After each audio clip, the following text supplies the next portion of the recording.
They thought you were just a black student, easy to bully, mock, and humiliate. They laughed at your skin color, treated you like an outsider, believing you were too weak to fight back. But they didn't know they were messing with the wrong person. Jamal Moreau wasn't just an ordinary student. He was the son of Louis Moreau, a name that the whole city whispered about in fear. A man whose enemies didn't just lose, they disappeared. And now, the bullies were about to learn a lesson they would never forget. Westwood High was always noisy every morning. The laughter, the slamming lockers, the shoes clattering on the tile floor. But today, something was different. A new student had just transferred. Jamal Moreau walked through the main door with a calm demeanor, hands in his jacket pockets, his eyes quietly scanning everything around him. He wasn't dressed overly flashy, no designer clothes or expensive accessories. He wasn't trying to draw anyone's attention, but if someone really paid attention,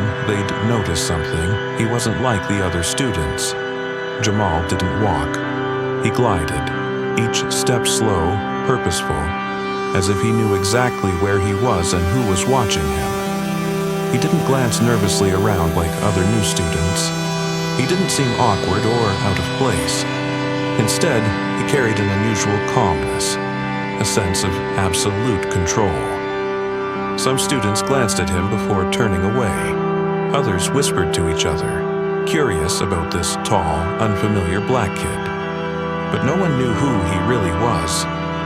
His father, Louis Moreau, was no ordinary man. He was a legend, a name spoken in the dark, in conversations cut short by fear. A man who, when he entered a room, even the toughest men had to fall silent. But at Westwood, no one knew that. Not yet. Jamal walked down the crowded hallway of Westwood, feeling the eyes glide over him, the judgmental glances, the whispers that seemed harmless, but were full of hidden meaning. He didn't need to look back to know what they were saying. He was too familiar with this. The comments that seemed like just jokes, but were actually full of discrimination. Wow, he looks just like one of those guys from a crime movie. I wonder if our school has a diversity policy. Be careful, these guys, if they get pissed, it's over. Jamal didn't react. He'd heard these things his whole life. Westwood wasn't any different. It was a wealthy school, where most of the students came from powerful families, where everything was decided by connections and unspoken favoritism. And for people like Ryan Carter, the world was simple. There were those on top and those beneath. Ryan Carter, the football team captain, the son of a wealthy businessman who was often seen at the mayor's fundraising events. He was the type of person who had never known the meaning of failure or rejection. Everything in his life came easily. From taking the lead in the football team, to being favored by teachers, to having control over those weaker than him. Ryan didn't need to be the best. He just needed to be seen as the best. He didn't need to be the strongest. He just needed others to believe he was the strongest. For him, dominance was a game, and anyone who didn't bow down would have to pay. And Jamal, a black student who had just transferred silent with no close friends, no backing. The perfect target. Ryan started with his usual tricks. He never struck immediately. He liked to test, to probe the prey, to find weaknesses before making his final move. It all started with those shoulder nudges in the hallway. Seemingly accidental, but never really accidental. A light touch just enough to push Jamal off his step, causing the books in his hands to go askew. The chuckling from Ryan's friends echoed as Jamal passed by. Half joking, half serious comments, loud enough for him to hear. He's probably here for the scholarship. Maybe the school needs a few more diversity stats. Hope he's not carrying a knife. These guys are famous for their violence. These tricks weren't new. Jamal had seen people like Ryan hundreds of times. People like him didn't want to win, they just wanted to see others surrender. But Jamal wasn't that kind of person. He didn't bow his head. He didn't smile awkwardly. He didn't react. He just kept walking, silent as if nothing had happened. It was that indifference that irritated Ryan. He wasn't used to being ignored. The people he'd bullied always reacted the same way.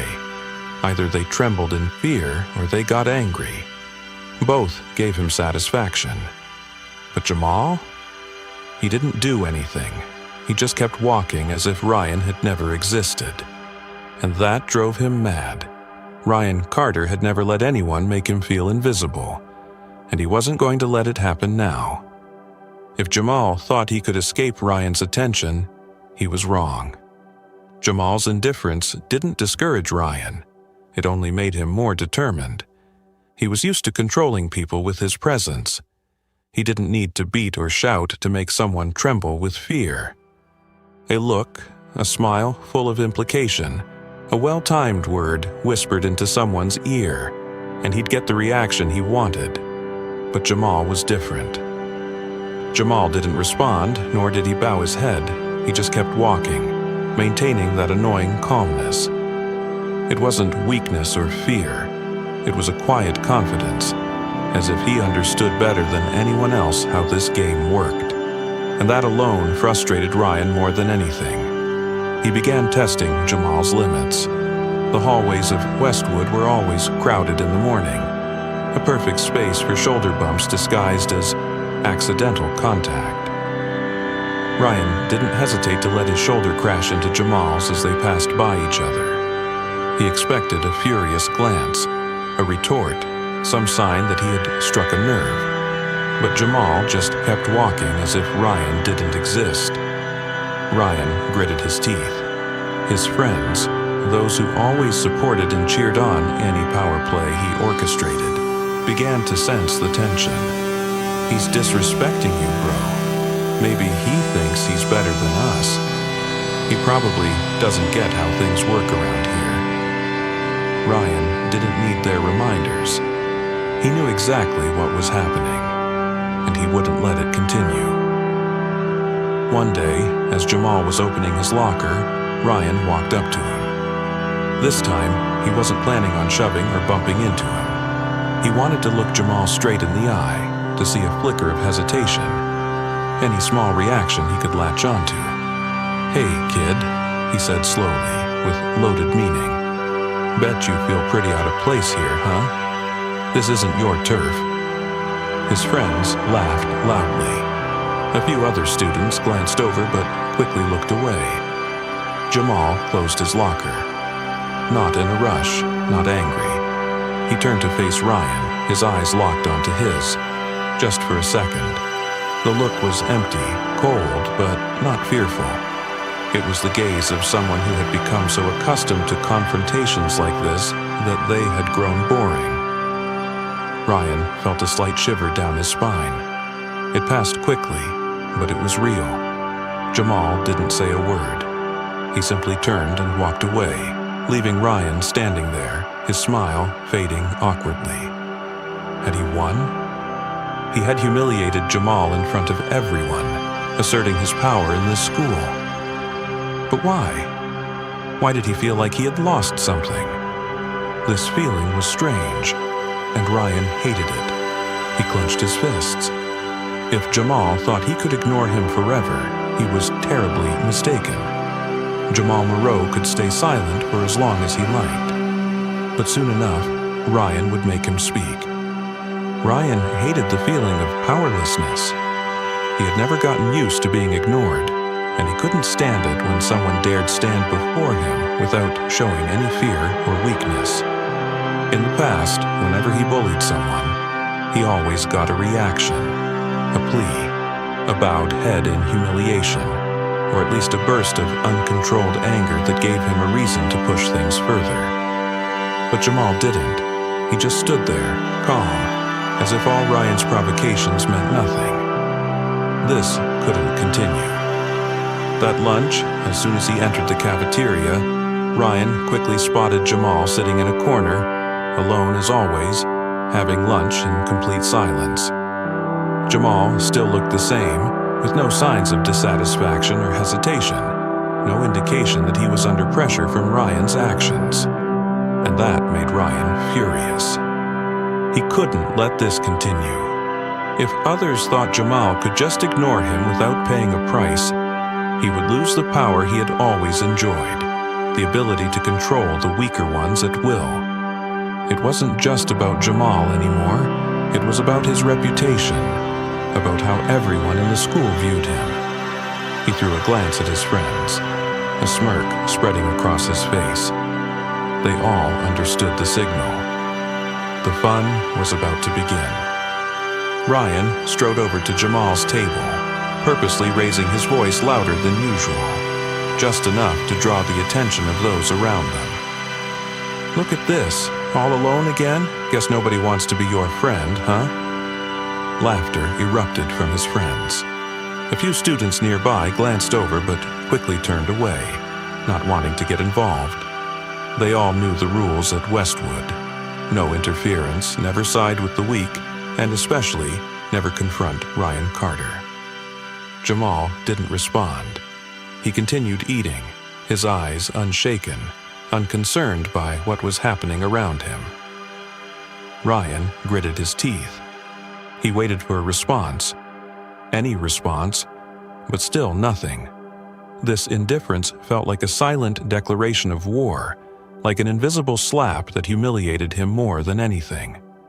For a moment, his mind lost control. Without thinking, Ryan grabbed Jamal's food tray, clenched the edges, and flipped it violently. The clatter rang out as the tray slammed into the table, food splattering all over Jamal. Thick sauce splashed onto his shirt, drinks ran down his sleeves, and food pieces scattered on the floor. The cafeteria went silent. Conversation stopped, laughter faded, and all eyes turned to them. Not a word was spoken. Some students blinked at each other, some swallowed nervously, while others quickly lowered their heads, pretending nothing had happened. Ryan stood there, leaning over the table, waiting for a reaction. He wanted to see anger, confusion, loss of control, anything that would prove he had won. But Jamal did nothing. He slowly placed his fork down on the table, calmly looking at his stained clothes. He took a deep breath, very slowly, as though contemplating his next move. Then he looked up. No anger, no fear, no confusion, no signs of being hurt. Just a look, an empty, eerie look that felt like silence itself. A chill ran down Ryan's spine. He couldn't explain why, but in that moment, he felt like he was the one standing on the edge of danger. It felt like he was no longer the hunter, but had unknowingly stepped into the territory of a wild beast he didn't understand. But he quickly shook off that strange feeling. No way. This was just a stubborn, unruly black kid. He couldn't possibly make him feel uneasy. Ryan forced a smug smile, but his voice betrayed him and became tense. "Don't think you're special just because you look different, kid." His friends burst out laughing, while some students lowered their heads, pretending to focus on their meals. But everyone knew what had just happened. Jamal didn't reply. He slowly stood up. No rush, didn't brush off the food from his clothes, didn't show any of the reactions Ryan was expecting. He simply turned around and walked away. No glance back. No sign of having been humiliated in front of the whole school. This silence, it didn't feel like surrender. It felt like a warning. Ryan stood there, watching Jamal's back, his smile slowly turning stiff. He had won, right? He had just humiliated Jamal in front of everyone, reaffirming his power. But why? Why did he feel like he had lost something? A shiver ran through Ryan. This feeling was strange, and he didn't like it. But no matter how hard he tried to reassure himself, one undeniable truth remained clear. He didn't know it, but the game had just begun. The crystal chandelier on the ceiling quietly cast a soft golden light down onto the long wooden table, where the dishes were laid out perfectly. The steak cooked just right, the red wine shimmering in the glass, and fresh vegetables neatly arranged on a pristine white plate. Everything was prepared exactly as it always had been in this house, precise, with not a detail out of place, and no shade missing. But tonight, there was something different about the atmosphere in the dining room. A heavy silence hung in the air. No one spoke. No one broke the long pause between the two Moreau men. Jamal sat there, his knife and fork neatly placed on the edge of the plate, his eyes not looking at the intact steak before him. He was too used to dinners arranged so seriously, with the unspoken rules his father had set long ago. No burying yourself in your phone, no sloppy eating, no meaningless chatter. But tonight he wasn't eating not because of any rule, but because his mind was filled with other thoughts. Jamal wasn't the type of person to be easily influenced.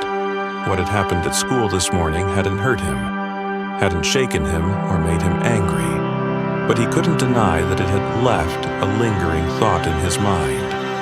Not about the bullies, but about how he should handle it. Across from him, Louis Moreau, his father, sat quietly enjoying his dinner. His black hair, peppered with gray, was neatly combed, his perfectly tailored suit without a wrinkle. Though he was at an age when many other men began to step away from power games, Louis still radiated an undeniable authority. In the criminal world, he wasn't just any person. He was a name of weight, a shadow that those who truly held power knew, but no one dared speak of directly. Jamal had lived his entire life under that shadow, not as an imposition, not as control, but as an invisible presence, always there, always reminding him that his family was unlike other families. When Louis Moreau spoke, it wasn't sudden, nor was it surprising. It was as if he had known something for a long time, just waiting for the right moment to say it. Is something wrong? Jamal didn't respond immediately. He looked up at his father, his steady brown eyes meeting the sharp, cold gaze of Louis. There was no comfort, no empty, reassuring words like most parents would offer. With Louis, there was no such thing as consolation. He wasn't the type to soothe his son with sweet words. He only required one thing, an answer. Jamal lowered his eyes, his fingers tapping lightly on the edge of his plate, as though weighing whether or not to speak. Then he took a small breath and let out the words he knew would lead to a conversation he couldn't avoid. Just a few punks thinking they can bully others. A short silence filled the room. Louis Moreau didn't react immediately. He continued cutting a piece of beef from his plate, slowly chewing as if Jamal hadn't spoken at all. But his eyes never left Jamal, watching him like a general evaluating the battlefield before making a decision. When he put down his knife and fork, the soft sound echoed in the quiet space, like a bell signaling a shift in the conversation. Name? His voice wasn't loud, no harshness or threat, but it carried a weight that made the room feel even more suffocating. Jamal had expected this question. He had predicted that his father would not accept a half-hearted answer. Louis Moreau wasn't the kind of man who let things happen by chance. Everything in his life was controlled, calculated, handled in the way he wanted. If someone dared challenge his family, they would face the consequences. But Jamal didn't want this to go that way. He shook his head, his gaze firm. I can handle it myself. Once again, silence stretched between the two of them. Louis looked at his son for a long while, as if assessing whether the statement was genuine confidence or just a declaration trying to mask helplessness. Then, unexpectedly, he smiled. Not a joyful smile, not a proud one. It was more of an acknowledgement, a signal that he had seen something in his son's eyes, something he could respect. He picked up his glass of wine, swirled the deep red liquid, before taking a small sip. When he set the glass down, his voice rang out, slow but heavy with meaning. Good. A simple word, but one with many layers of meaning. He didn't ask again. He didn't pressure Jamal to give a name. But immediately after, he said something Jamal knew he would never forget. But remember, son. He tilted his head slightly, his eyes studying Jamal with careful consideration. Sometimes, an enemy needs a reminder of their place. Jamal didn't respond immediately. He understood very well what his father meant. He could handle it, but Louis Moreau wasn't talking about handling it in the usual way. He didn't believe in simply enduring or waiting. In his world, power wasn't about avoiding or overlooking. It was about control. Jamal took a deep breath. He wasn't like his father, didn't want to be like him, but there was one thing he couldn't deny. He would never let anyone else dictate his fate. If Ryan Carter thought he could push him down without consequences, he had made a big mistake. Jamal placed his knife and fork down on the table, leaned back in his chair, his gaze growing colder. Perhaps it was time for Ryan Carter to understand exactly who he was dealing with. The name Jamal Moreau whispered through the hallways, spreading like a breeze, but carrying the weight of an impending storm. The whispers no longer stopped when Ryan walked by as they used to. Now they continued, sometimes just fragments of words, sometimes furtive glances full of hesitation. But even though no one spoke it outright, he could feel the shift. Jamal's silence was no longer a sign of weakness, as he had once thought. Now, it felt like a warning. He took a deep breath, trying to steady himself, but the unease still crept through his veins. He couldn't stand this. He needed to know for sure. He needed someone to confirm that this was just a stupid misunderstanding. A student walked by, a sophomore Ryan didn't remember the name of, but at this moment it didn't matter. He grabbed the boy by the shoulder, his voice lower than usual, with a hint of urgency. Moreau. Like Louis Moreau? The boy paled, his eyes wide as if asked an unspeakable question. He didn't respond right away, just swallowed hard, as if deciding whether or not to speak. That hesitation said it all. Ryan felt his heart beat faster, each thump echoing in his chest like a hammer striking cold steel. He released the boy's shoulder and took a step back. No words were needed. He knew the answer. Louis Moreau, the name his father even mentioned in important meetings, in a tone Ryan had never heard from him before. Once, he overheard his father talking on the phone late one night. His voice was quieter, more deliberate, no longer the confident man who usually controlled every conversation. He mentioned that name, Louis Moreau, and then fell silent, as if uttering the name alone was enough to change the direction of the conversation. He remembered the feeling then, a strange sensation, because it was the first time he'd seen his father hesitant. And now, he understood why. His mind began to piece together everything he'd heard, everything he'd done over the past week. He hadn't just bullied the wrong person. He had crossed the son of someone the entire underground world had to respect. The laughter, the taunts, the sneers, the overturned lunch tray in the cafeteria. Each image flashed in his mind, each one a blade carving deeper into his awareness of the grave mistake he had made. No way, he muttered, but his voice no longer held the certainty it once did. The more he tried to deny it, the more the pieces fell into place on their own. Jamal Moreau hadn't reacted like everyone else because he didn't need to. He didn't need to shout, didn't need to fight back, didn't need to show anger, because he knew all of that was unnecessary, because he knew that fear would find its way to Ryan. A chill ran down Ryan's spine. It was no longer frustration, no longer the discomfort of being ignored. This was real fear. The students around him continued to walk through the hallways, talking and laughing as usual. But for Ryan, everything felt distant. The card in his coat pocket seemed heavier than before. He remembered the small, embossed words on the back of the card. "Play with fire, you'll get burned." It wasn't a direct threat. It wasn't some crude message like the ones bullies usually get when they pick the wrong fight. It was just a reminder, a simple, clear truth that needed no further explanation.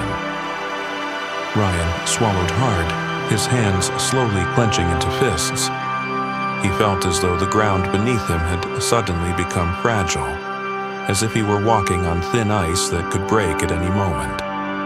The student in front of him still stood there, but his gaze no longer met Ryan's. He stepped back slightly, as if standing near Ryan had already become a risk. For the first time in his life, Ryan Carter felt small. He turned and walked away, not heading to class, not with any specific destination in mind. He just knew he had to get out of there, right now. But no matter how fast he walked, no matter how hard he tried to ignore the truth, there was one thing he couldn't change anymore. The nightmare had begun, and this was only the beginning. Ryan couldn't remember how the rest of the lessons went. The words on the board, the teacher's lectures, the scratch of pens on paper, everything became a meaningless stream of sounds, passing by like a dull movie. He couldn't focus, couldn't think clearly, because in his mind there was only one thought. He had messed with the wrong person. The card in his jacket pocket was still there, a cold reminder that it wasn't over. He could feel it through the fabric, as if it was getting warmer, as if it could burst into flames at any moment. The furtive glances in the hallway no longer carried the admiration or reverence they once did. No one clapped him on the back. No one laughed when he walked by. The atmosphere around him had changed. He was no longer the predator. He was becoming the prey, and that made it hard for him to breathe. The bell rang. Ryan stepped out of the school's main door with a heavy feeling in his chest. He didn't want to linger. His instincts told him that he needed to get out of there as quickly as possible. But as soon as he stepped into the front yard of the school, an uneasy feeling crept into his mind. Something was wrong. Every day, the scene in front of the school was familiar. Students spilling out in groups, cars lined up on the road, parents waiting for their children, the noise of conversation. But today, amidst the crowd, there were two men who stood out in a way that Ryan couldn't ignore. They weren't students, they weren't parents. They were standing a few steps from the school gate, dressed sharply. Not overly flashy, but not like ordinary people either. Their shirts were well fitted, trousers neatly pressed, shoes polished. Everything about them was clean, orderly, but there was nothing casual about it. These weren't random men showing up here. They were here for him. Ryan realized it immediately, and that awareness made his breath slow down. He had never met them before, but he knew people like them. People who didn't need to say much, didn't need to do anything special. Just standing there was enough to make others feel uneasy. They weren't bodyguards, and they weren't cops. They were Moreau's people. When Ryan stopped, one of the men looked directly at him and smiled slightly. The smile wasn't friendly, it was just a formality. "Mr. Moreau wants to talk." The voice was deep, unhurried, no threat needed. It was simply a statement, as though whether Ryan agreed or not didn't matter. Ryan felt cold sweat on his back. He could run, he could scream, cause a scene right in the middle of the schoolyard, do anything to attract the attention of teachers or security. But he didn't do anything, because deep down he knew it would be useless. This wasn't an invitation, this was an order. Ryan swallowed hard, his throat dry. The familiar feeling of control, of power, of invulnerability he once had, now was just an empty shell. He was no longer the one giving orders. He was the one receiving them. He couldn't remember how he followed the two men. Everything seemed to happen in a fog. The crowd of students kept talking, cars still moved, teachers still walked out of the building, but everything seemed distant. Ryan was stepping into a world he didn't understand, a world he should never have entered. They led him to the parking lot behind the school, where usually only teachers and staff parked. There weren't many people around, a perfect place for private conversations. And there, next to a shiny black car, someone was waiting for him. No need for introductions, no need for names. Ryan knew exactly who it was. Jamal Moreau was leaning against the car, hands in his coat pockets, his gaze calm as though this was just an ordinary meeting. No sign of anger, no sign of aggression or desire for revenge. But that was what was most frightening, because someone who is about to take revenge will lose control. But someone who has complete control doesn't need to do anything. Ryan stopped, not daring to take another step. His fingers involuntarily clenched, but he no longer felt the strength in them.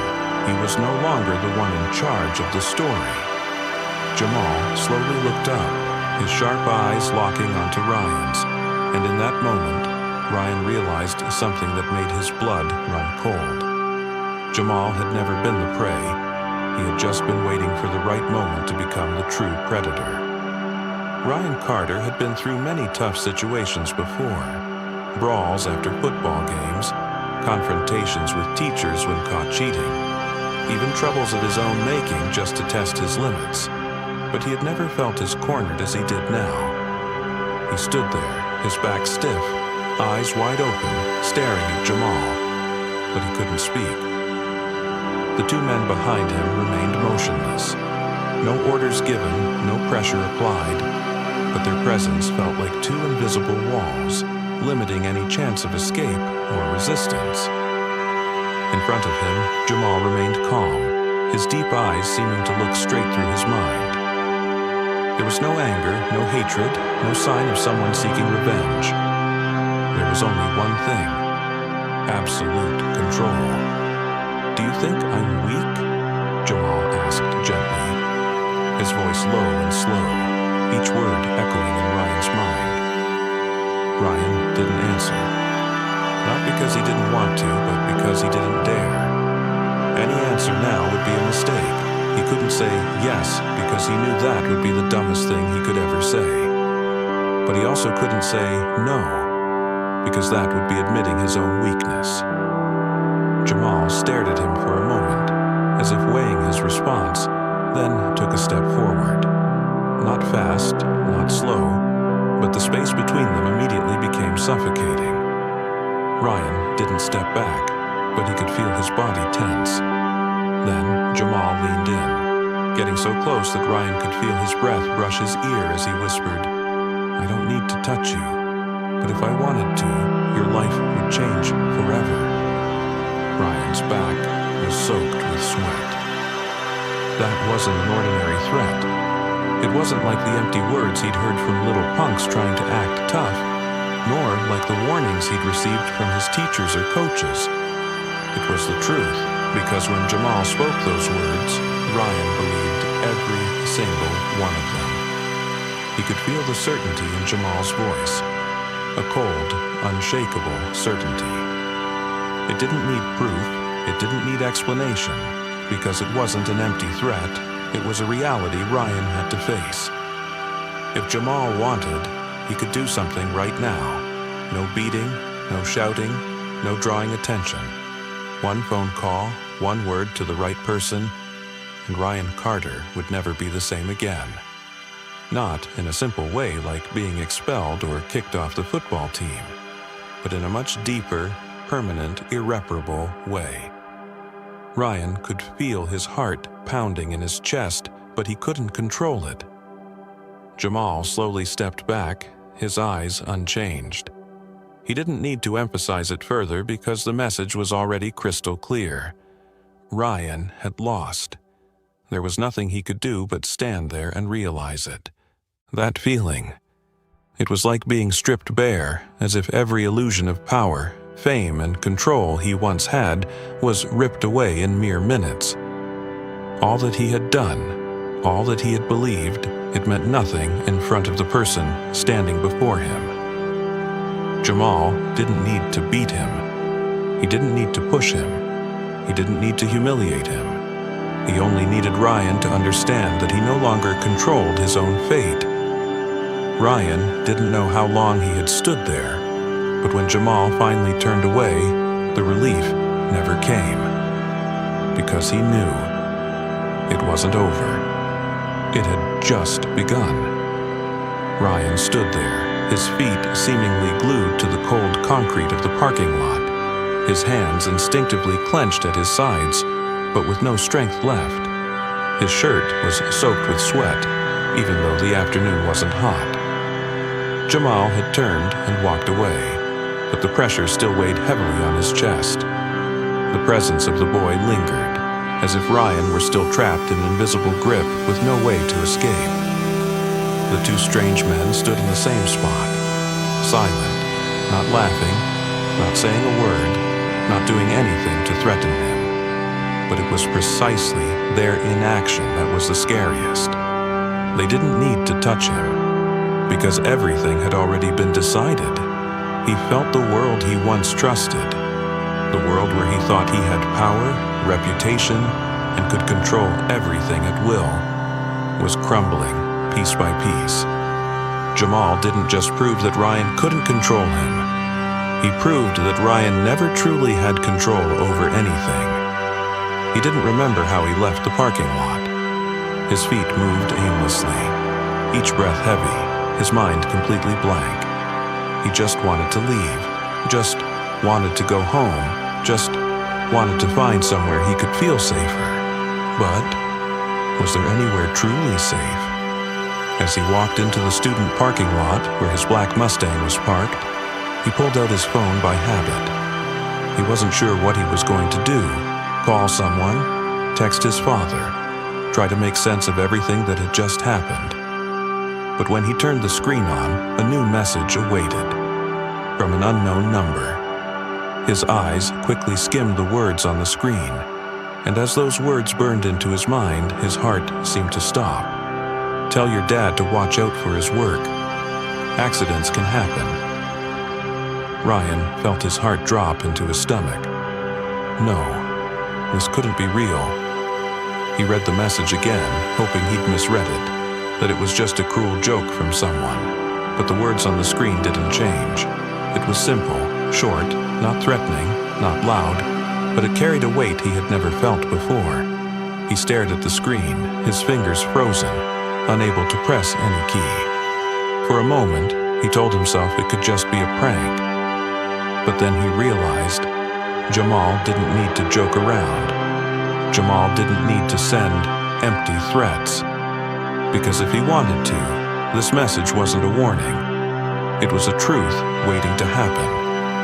Ryan felt his body go cold. He had never imagined that the petty school bullying could lead to something like this. He had always thought he was in control, that he could humiliate anyone without consequences, that no one could stand against him. But now he realized he hadn't just picked the wrong person. He had stumbled into a world he didn't belong to. Jamal didn't need to lift a finger. He didn't need to hit him. Didn't need to humiliate him in front of the whole school. He just needed to show him a fraction of what he could do. And that was enough to swallow Ryan whole in fear. His hand shook as he tried to stuff the phone into his pocket. He wanted to forget the message, pretend it never existed. But no matter how hard he tried, those words still echoed in his mind, drilling into his brain like a sharp knife. Tell your dad to watch out. Accidents can happen. He had never thought about his father being in danger. Ryan wasn't someone easily frightened. He had grown up in a family where power was wielded as a weapon. His father was a big businessman with ties to powerful people, sitting at the same table as the mayor and those who could decide the fate of a whole neighborhood with just a phone call. But no matter how powerful his father was, he wasn't Louis Moreau. And now, Ryan wasn't sure if his father's connections were strong enough to protect him. What should he do? Pretend nothing happened?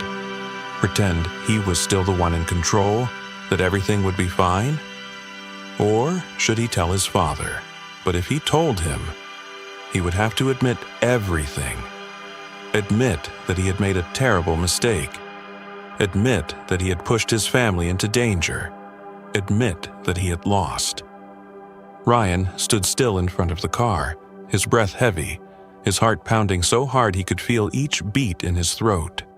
His hand slowly unlocked the car, but he didn't get in right away. He just stood there, his mind empty. For the first time in his life, he felt helpless, no way out, no one to call for help, no way to regain control. Because this time, he wasn't the one making the rules. This time, he was just a pawn, already checkmated. Ryan Carter was no longer himself. He used to be the center of attention, a dominant figure in the school hallways, the leader of the pack, someone who never bowed to anyone. But now, he was just a shadow.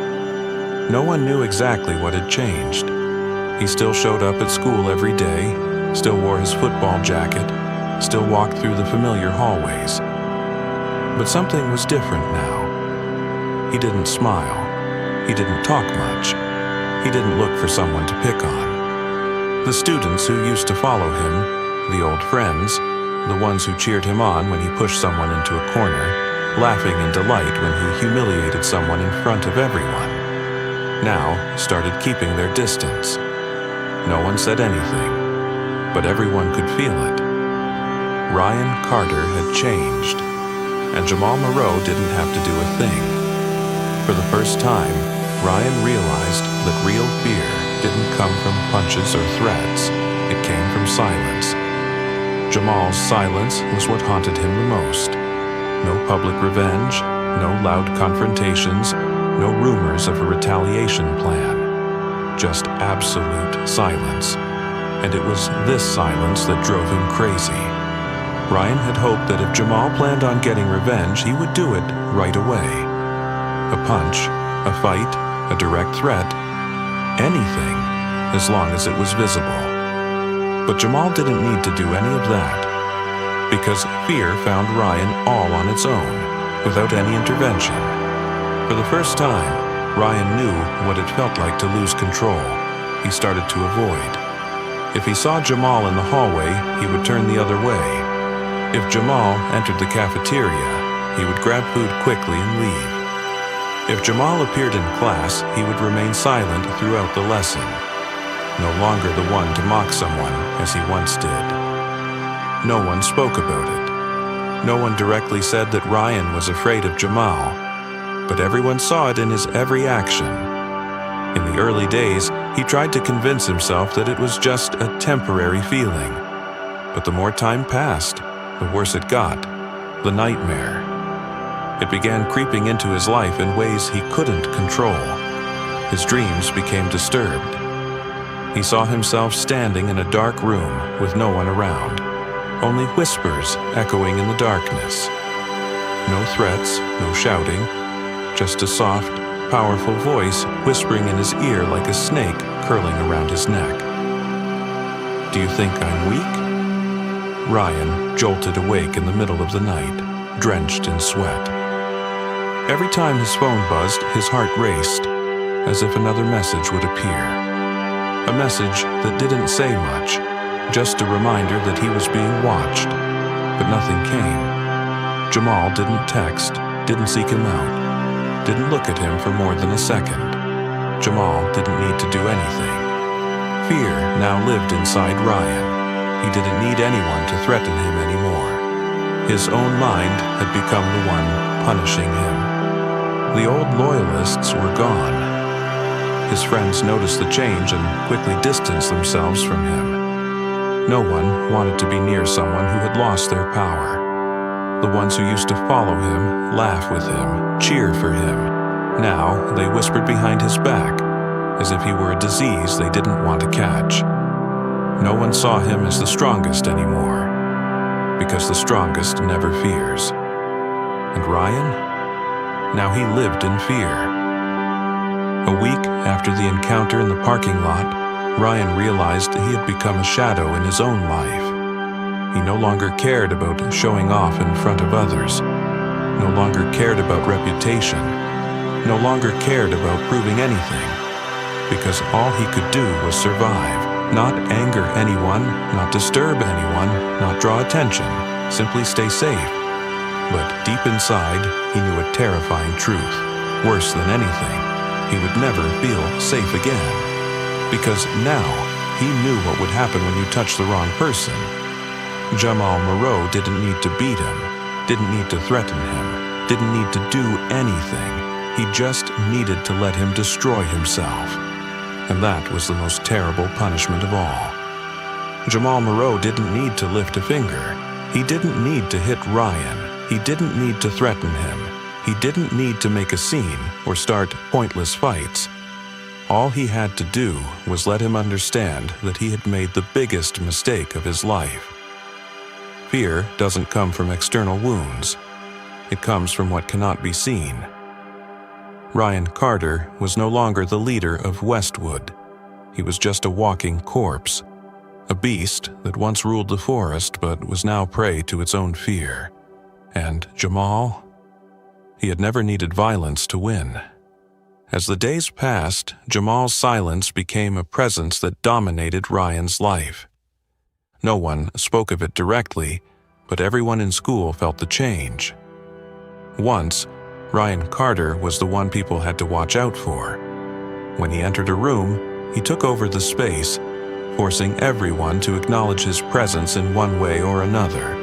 A sarcastic pat on the back, a sharp joke, a smirk when he watched someone awkwardly bow their head. But now, everything had reversed. Now, when Jamal entered a room, no one dared to look him in the eye for too long. Not out of fear like Ryan once spread, a fear built on force and bullying, but a subtler, more dangerous fear, a fear of those who don't need to prove their power because everyone knows they have it. Jamal never spoke unless necessary, never took pleasure in Ryan's downfall. He just continued living his life, quietly, confidently, unchanged. But it was that lack of change that made everyone fear him.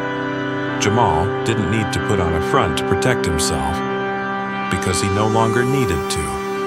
Ryan Carter understood this more than anyone. He no longer dared to look Jamal in the eye, no longer dared to enter the same room as him without feeling suffocated. Every time he passed Jamal in the hallway, he felt like something was choking him. A silent panic, a feeling that he was being watched even if no one was looking at him. Maybe it was just an illusion, or maybe it was the truth. Because once you fall under Jamal Moreau's control, no one escapes. Everything might have ended there, if not for what happened on a Friday afternoon. Ryan left school later than usual that day. He no longer lingered on the football field or hung out with his friends after school. He just wanted to get home as fast as possible. But as he walked out to the parking lot, a sight nearly stopped his breath. Jamal was standing there, right next to his car. He wasn't doing anything, not touching the car, not standing in an intimidating way. He was simply waiting.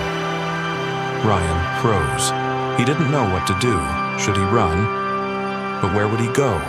Should he face him? But he knew he had no chance at all.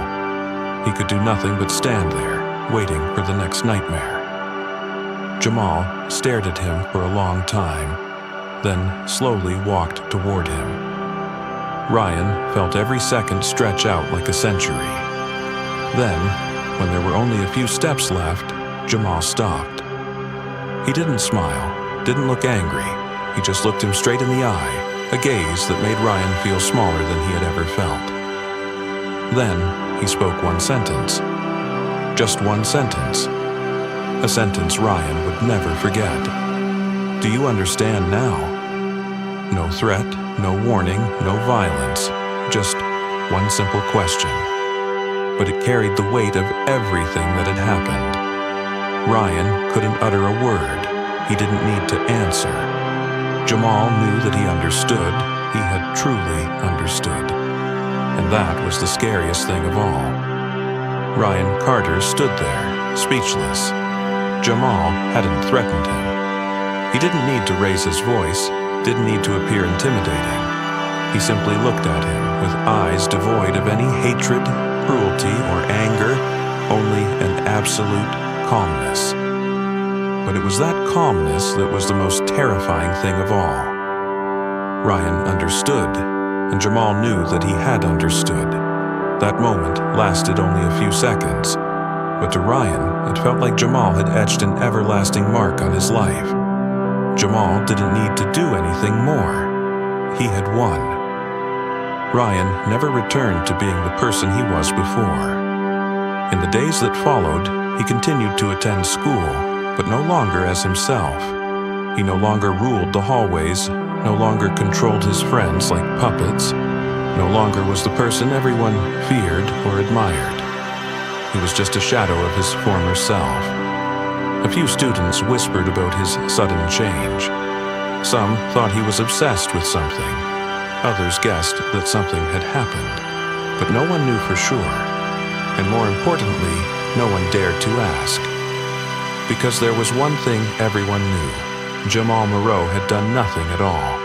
No violence, no direct threats, nothing that could be considered a clear action. But the result was undeniable. Ryan Carter had been defeated without a single punch being thrown. Jamal continued his life as before, without needing to change anything.